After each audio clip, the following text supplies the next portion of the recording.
Good morning, big family. I'm out here in the greenhouse today. I decided this was a lovely spot to just sit and chat for a second. So, y'all haven't seen me for a little bit. That's because I have been putting out one fire after another. So we've had some other things going on with like there's always stuff that needs fixing or breaking or changing, but we've had some other stuff going on with the shelter. And one of the fun things is that our dogs that we keep in the bedrooms, there's some dogs that go in the girls' bedrooms, there's some dogs that prefer to go in my bedroom, just to keep them from fussing with each other, fighting over food or something, just that little separation barrier. But those dogs that were in the bedrooms, they got fussy and whiny because we all had to leave to go somewhere. Nobody was, with them. And a lot of them have separation anxiety. They come from trauma. They come from traumatic backgrounds. So you got to just know that that's what you're getting when you get the dog. It has a little bit of anxiety. Well, their anxiety kicked in really bad enough that they decided they were going to get out of that bedroom to come find us and figure out where we went no matter what. They chewed all the way through the bedroom doors. So both our door and our girls' bedroom door has huge hole in it, a huge hole each, and it's like, and one of them split up the middle, and it's like we had to replace a doorknob, but basically the whole door is going to have to be replaced anyway. So my brilliant husband, that is so resourceful and so helpful to me, he went out and bought wood, and he has decided that he's going to build doors. He's going to, instead of just spending all that money, things are expensive. They're really expensive.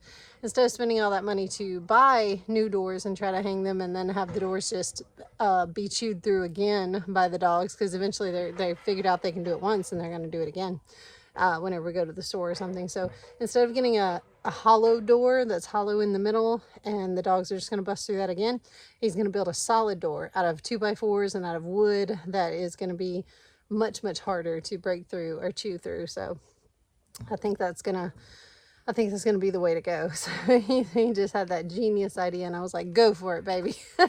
He can build anything. I swear, that man can build anything. I have complete confidence in my husband, by the way, that he could build anything. Like he thinks his skills are just okay. He's like, well, I can sort of fix this and that. No, he's good with tools. He's good with creativity. He's good with building.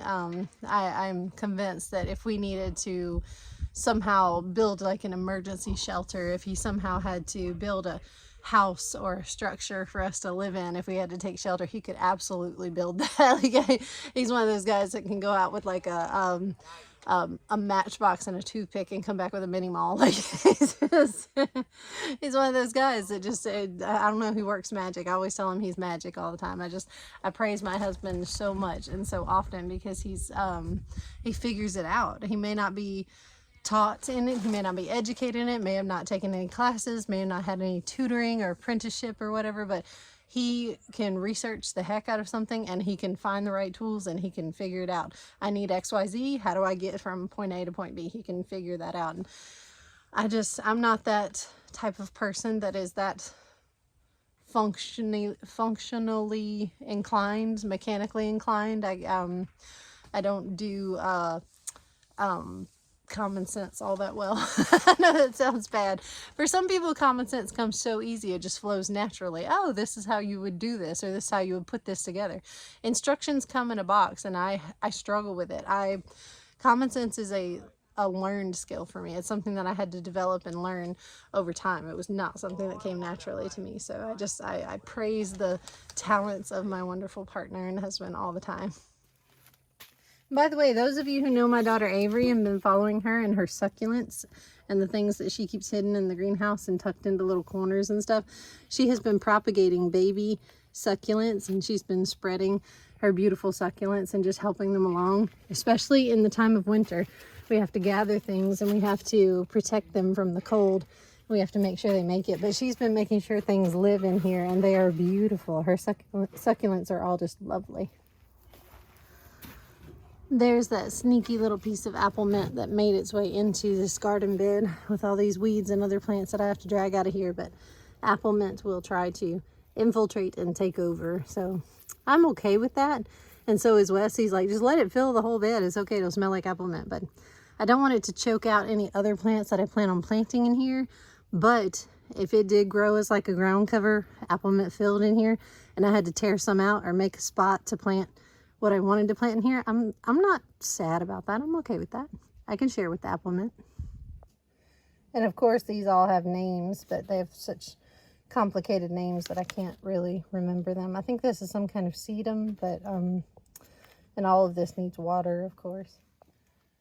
And she just threw all these baby mother of 1,000 stuff in here a few weeks ago, and they're just thriving. She didn't even know if they would make it. She just kind of stuck them in these slots, and she was like, well, I wish them well, you know. And they haven't been watered in over 2 weeks, and they're just still going. Yeah, succulents are hardy little things, aren't they? So on a much more serious and kind of somber topic, I wanted to tell you guys what happened during Thanksgiving. So I love Thanksgiving. Thanksgiving is wonderful, and it is a joyous holiday that our country celebrates, and we love Thanksgiving. Wes's favorite meal to cook besides Christmas dinner is obviously Thanksgiving dinner, and you know, he enjoys everything about the holidays. But this this past, I would say 4 or 5 Thanksgivings, I swear our family is kind of cursed. I'm wondering if like we have like just Murphy's Law on us or something. Just something's going on, because it was, what was it, 2 Thanksgivings ago was when Wes burned his hand really bad. He burned himself in the kitchen, and we thought we were gonna have to take him to the hospital, but it healed up really well. It's got some scars, but it healed up really well. So he burned himself badly. Then the next Thanksgiving 1 year ago, that was when Lily almost cut her fingertip off. We took her to the ER. They did some good skin glue and some other stuff, and got it back together. Healed really well. Her finger's great. They saved her finger, but she almost cut her finger off. So we had a knife accident. Hey, Moo Moo. Hey, baby Moo Moo. Hey, Moo Moo puppy gave me something. Yeah. You say hi? Yeah. Moo Moo's a sweet old girl.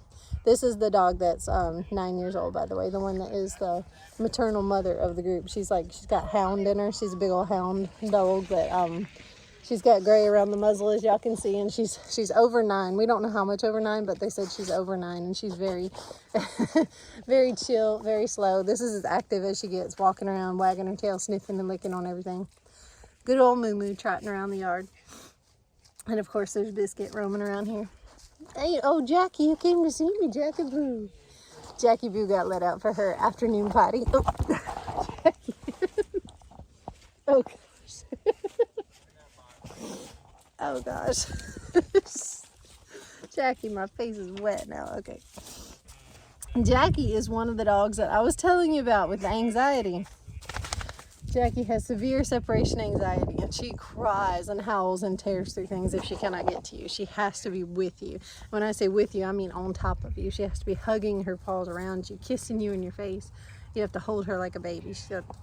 She really, really wants that attention. But anyway, Thanksgivings, sorry, back to what I was saying before that interruption. Thanksgivings around here have been just kind of rough, and I'm scared to have a Thanksgiving, because what's going to happen next Thanksgiving? Like, our family seems to have a bad trend going with that holiday.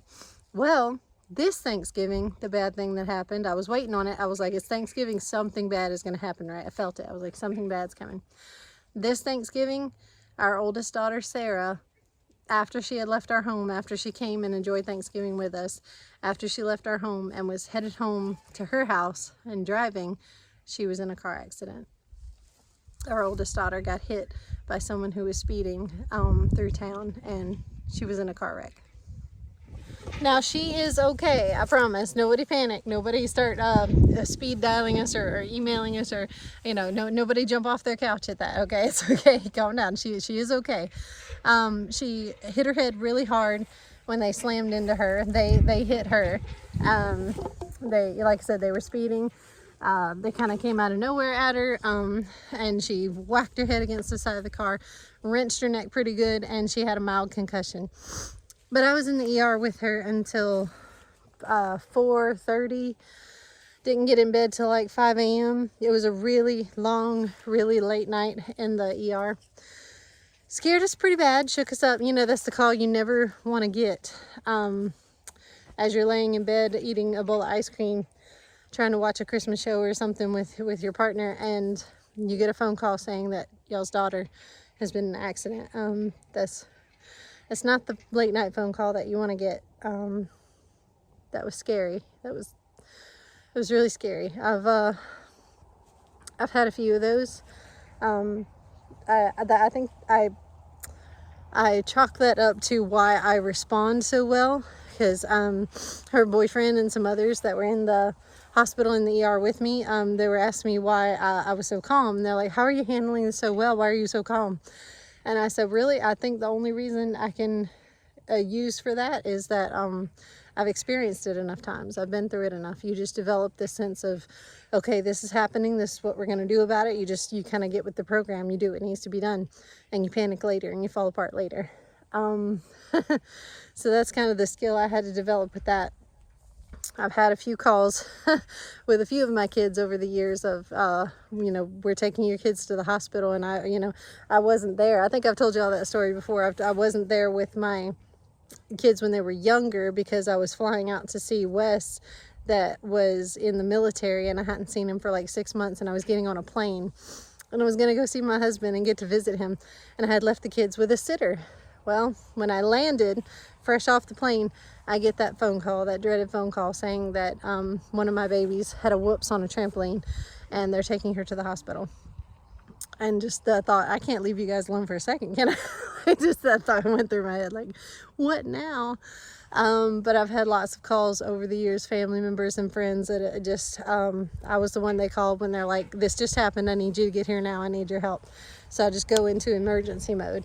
And it does take that strength of mind and that presence and that resilience to hold yourself together until it's all over. You can cry about it tomorrow, but today they need you. So buckle up, Buttercup. They need you today. So that's what I had to do for my daughter. I ran out there. They had already, the car's totaled. Car's gone. Car did not make it. Her car is gone. And bless her heart, poor thing. She is the type that, in true Sarah fashion, she is the type that is worried about everything and everyone else but herself. She is weeping and wailing over the car. She's not worried about herself. She's worried about the car. And I just constantly keep reiterating to her that a vehicle and possessions and things like that, if they can be replaced, you can't. There's only one of you. We can replace everything else in this world but you. There's only one of you. I don't know. She's a great girl. Turning 19 this year. This coming year, after the new year in February, she'll be 19. But wonderful child, but bless her heart, she has a bleeding heart for the rest of the world. Like, she has to take care of the rest of the world, but not herself. And that's where I come in. I'm the mama, so my job is you. My priority is her as a baby. My priority is my child, and she can worry about whatever else she wants to worry about. But my focus and consideration is her. But yeah, car gone. She's okay. That's a blessing. I will take it. Mild concussion. She woke up in a world of pain. That's just how it happens after she went to sleep. She's like, my head really hurts. And, we did all the precautions and the aftercare, of course, no nausea, dizziness, or vomiting. She just had a headache, which is to be expected. That's to be expected. Took her pain meds, feeling a lot better. She said the soreness is slowly going away now. So yeah, that could have gone a lot worse, y'all. That could have gone a lot worse. I'm grateful for that. So today's mission, if I can switch gears and get on to a happier topic and on with the holidays and stop weighing y'all down with heavy matters, I'm going to get on to the family matters and the Christmas matters and the happy matters that we are dealing with today. I'm walking around with my Christmas bowl and my broken little chewed up scissors, my little snips here. I'm walking around with this because I today am gathering herbs. I'm going to be picking or snipping the herbs that we have left growing. Obviously the basil and stuff that is heat loving, that is not winter herbs, they all bit the dust when we had the frost a couple days ago, so that's gone. I meant to grab handfuls of that basil that have volunteered. I meant to grab that and bring it in the house, but I didn't. But that's okay. I'm going to grab the herbs we have. I'm going to focus on what's growing out here, such as this rosemary. This is just one of the bushes that we have growing. We actually have more in the greenhouse. You like it? Does it smell good? You like it, girl? Smell it? Yeah, smell it? It smells good. Pretty, huh? We're gonna snip some. Yeah, this rosemary bush I've been growing since I think for the past 2 years it's been in the ground, and it hasn't gotten very big, but I'm hopeful, like it's still alive, still growing, still happy, so I'm gonna let it be. And I'm gonna snip halfway up the stalk. I'm gonna take these stalks inside, hang them to dry, and I am gonna go collect more off the bush that's in the greenhouse. But right now, let's get some of this.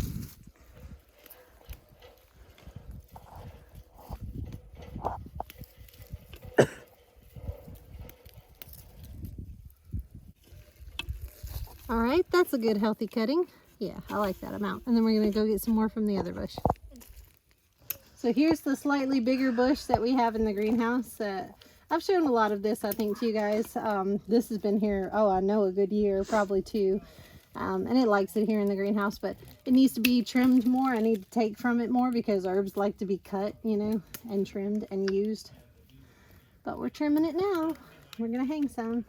It's gonna make the house smell so good. I love when the house smells of like rosemary and lavender and lovely things.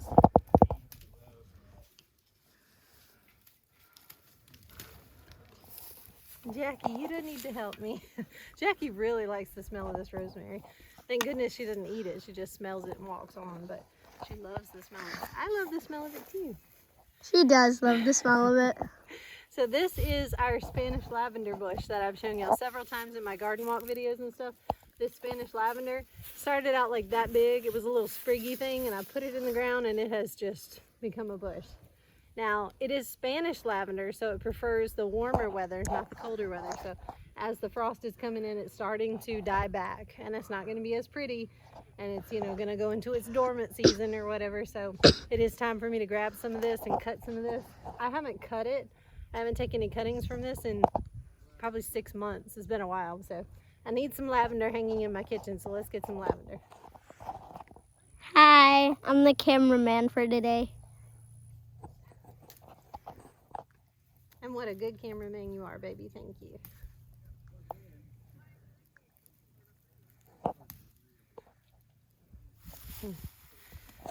By the way, if any of you want to get me a Christmas present, if y'all are thinking of what y'all can send Angie at Big Family Matters to get me a Christmas present, I will absolutely accept a good pair of snips. What I really need, and what I'm always needing around here, is a good pair of garden snips. Just so you know.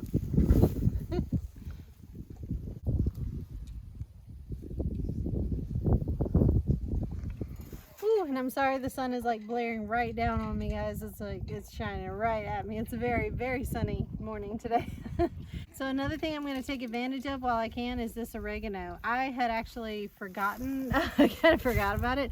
I forgot this oregano was even in this until it came to life and started popping up and thriving. And you know, you want to get kitchen herbs especially while you can, because hanging herbs and drying herbs for smell goods in the house is wonderful, but the kitchen herbs are going to save you so much money and time at the store and effort. Is just grow your own kitchen herbs, and you can have it on hand. And we make a lot of stuff that requires oregano, that calls for oregano. So I'm happy that I'm actually successfully growing it. And ooh, that smells good. I wish I could smell this. As I'm cutting it, it's releasing off that smell, and yeah, that's wonderful.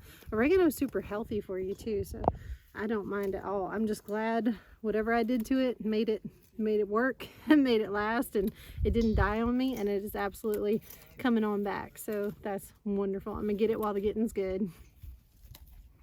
So now that I've got a really good amount of that oregano, gosh, this stuff smells good. You want to smell this?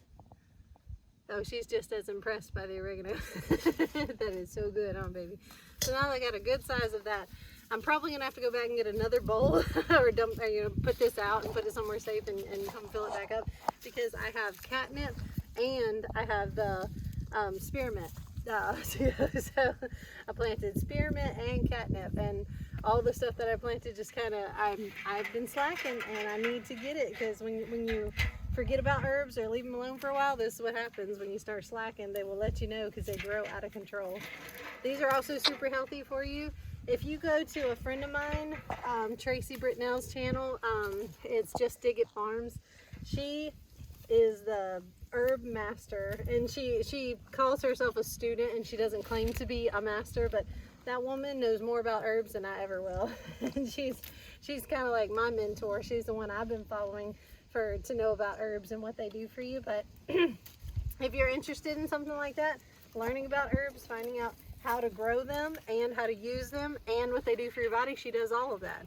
She goes from seed to medicine. She goes from growing it to, you know, taking care of it to making it thrive, to harvesting it, to processing it, to making tinctures out of it, to making everything out of it, and knowing what it does for your body. That's the important part. So I'm gonna get all this catnip. Like I said, this is the useful stuff, or the functional stuff that I'm harvesting now. I harvested all the good smelling stuff, although this does smell good. It smells really good. But I harvested all the stuff that is just for aesthetically pleasing, and now I'm getting all the functional stuff that we're actually going to be using for teas, hot teas, and herbal Look at stuff. it falling onto the ground. Yeah, it's just spilling out. This stuff is trying to take off. It's probably going to root and then just keep going. Yeah, we're going to definitely harvest this, cut it way back, and use all this. But I don't have a bowl big enough to contain all this, so I'm going to harvest what I can. Probably go, like I said, take care of that. You need your Haas Tools basket. Yeah, probably take care of that, find my basket or a bigger bowl, and come back and take care of this spearmint. And who doesn't love spearmint, right?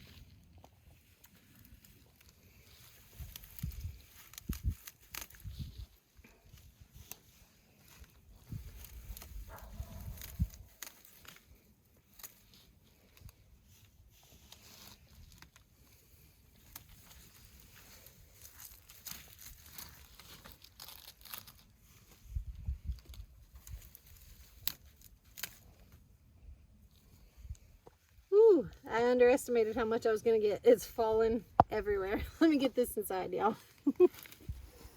All right, let's go ahead and give all this a good watering. Now that we gave it a good harvest, give it a good watering, some sunshine. It's supposed to be in the 60s today. And of course it'll go down at night.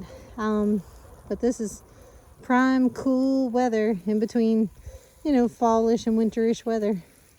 Somewhat cool, somewhat chilly days, and some pretty chilly nights, slight frost. Go ahead and give it some water, probably mulch around these plants a little bit, and wish them well through the winter.